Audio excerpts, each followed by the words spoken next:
It seems to have completely reached manhood by the age of 7.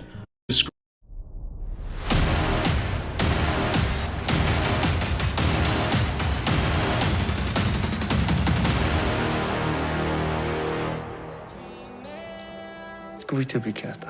Nej. Hvorfor min kindereksamling? Din kindereksamling? Alle rigtige mænd har en kindereksamling.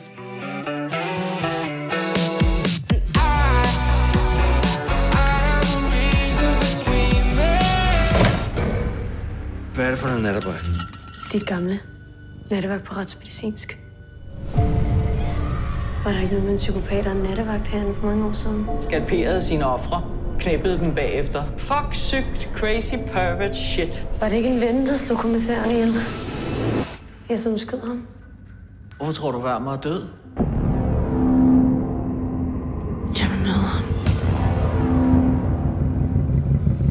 Ham, der forsøgte at slå mine forældre ihjel, han sidder på Sankt Hansen. Kære far. Herre Wermer. Fuck dig! Nattevagt, ligesom sin far. Det er jo genialt. Så mangler vi bare en morder. Hvem er du? Wermer? Og så stiller han mig det spørgsmål, enhver buddhist vil elske at få. Har du nogensinde prøvet at blive slået ihjel? Hun er blevet skalperet. Er det ikke Wermers signatur? Hvor er du det fra? Er han sluppet ud?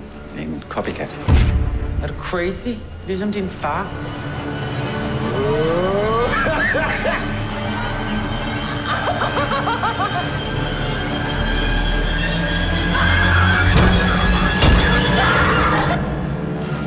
Described as goat-ish in his appearance, and seems to have completely reached manhood by the age of 7, for some reason.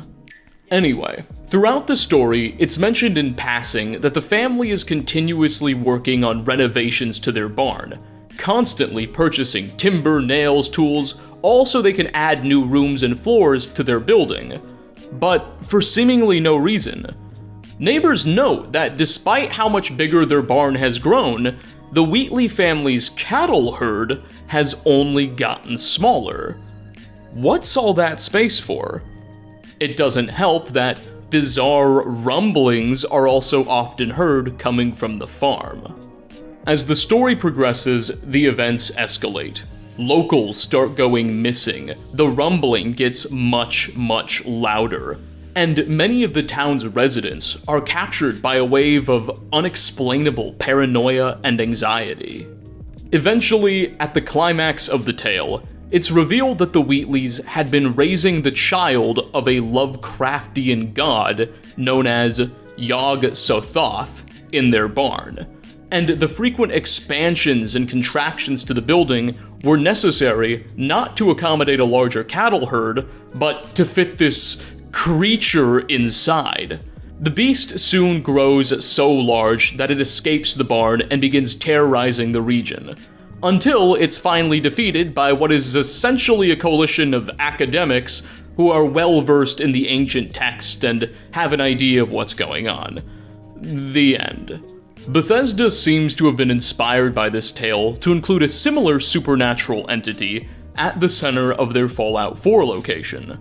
Much like the Wheatleys, the Dunwich Mining Company seems to have captured the attention of a dark force through this quarry, though their efforts were disturbed by the Great War before they could fully complete whatever the objective was.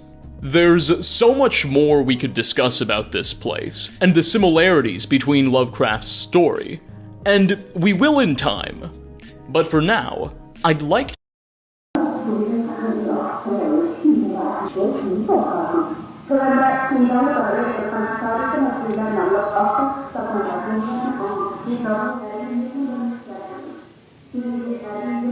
to shift our attention away from this quarry and over to Parsons State Insane Asylum, where we can encounter one of the most interesting men in Fallout history, Lorenzo Cabot.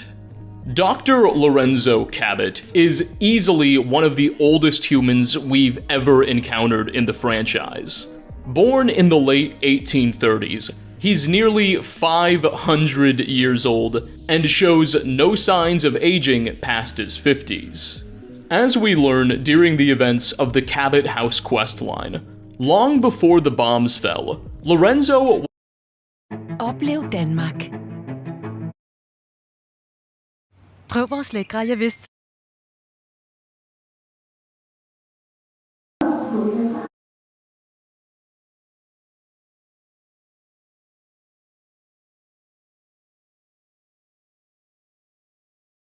Lorenzo was a world-renowned archaeologist, with a specific interest in ancient non-human civilizations that predate our own.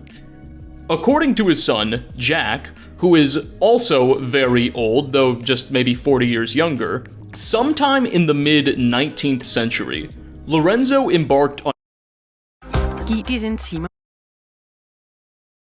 Giv dit en Kom, bro. Jeg skal lige tjekke. It's Sunday night and you're at home all alone. Last night was great, it was our very first date, so now it's time to pull out my phone. I'm gonna send you something real quick, it ain't gonna be a deep pic, no, no. Romance needs clarity, but baby, that don't work for me. I'm sending next messages. I send the first text in a cute way, and then I don't reply for 7 fucking days, yeah. Oh, you text me one night am I free, and I reply yes, full stop. I send you a little smiley face, so you send me back a little smiley face. And then I say hey, and so you write back hey, and I say hey what? And you said hey first, and I say okay. Croissant emoji, fuck you.